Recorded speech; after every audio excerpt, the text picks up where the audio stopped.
I was recently recommended this new VR Gunstock by a fellow VR creator, and most of the time I turn down things like this because we've been here before many times over the years, and it's hard to imagine something else replacing what we already have if you still use them, especially with the likes of ProTube, which is arguably the most well-known in the VR market. But upon seeing the design and speaking to the creator, I decided to give this one a shot. The guy's name who invented it is called Brett. He's a full-time mechanic, and he's also part of the team who made the Return to Rapture mod for Half-Life Alyx, and he's also a pretty hardcore VR FPS player. He's now started his own company called Tactical Gear VR, and this model is called the ARMORY R1, and its reason for existing is pretty simple. He wasn't completely happy with what was available already, so he did what most entrepreneurs do, and he made his own. Now in truth, I barely use the gunstocks I already have, and I probably have about 4 of them. These days I would rather just pick up and play with controllers, but I also understand why gunstocks exist. They deliver better accuracy, and they feel pretty cool to use, but I also find them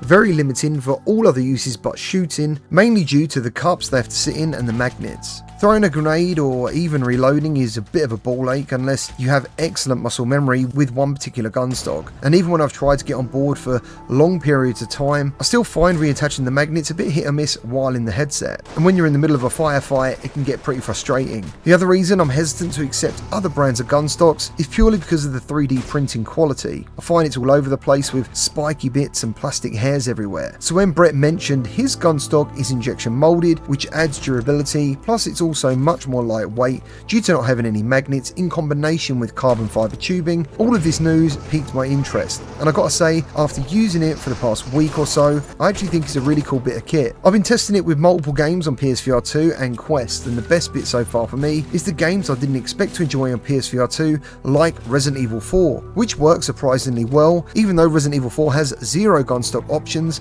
for things like alignment, as opposed to games like Pavlov and Crossfire Sierra Squad, which have adjustable gunstock options, and these definitely help make your VR guns feel more one-to-one with the stock. But overall I came away pretty impressed with his version of a VR gunstock, and I think it's mostly down to how freeing it is to use due to the lack of magnets as I mentioned earlier, but it still gives you the support area for your front controller to make your shots more on point, and it also eliminates the frustrating moments that I mentioned earlier trying to get the magnets to align. You can reload your guns easily, you're free to grab items in games like Into the Radius for example, you can defuse bombs, use pistols and shotguns, and for these reasons I think it's a pretty smart alternative to what we have already in VR. It's fully adjustable too, so you can get the back end of the stock to actually sit right in your shoulder and adjust the length of the front pad to where you need it, and once everything's aligned and you've practiced with it, it's surprisingly natural to play lots of different games you wouldn't necessarily expect to use a gunstock with. There are some exceptions of course. I decided to try Alien Rogue Incursion with it, and while it did feel cool, the gun angle didn't seem quite right, so it seems it really depends on the game, and considering we have so many games that are first person shooters, from my experience at least, I think it's worth taking a punt to see if it can add immersion to your VR gaming or not. Since we aren't getting another PSVR aim controller anytime soon, it's nice to have a physical gunstock to actually hold.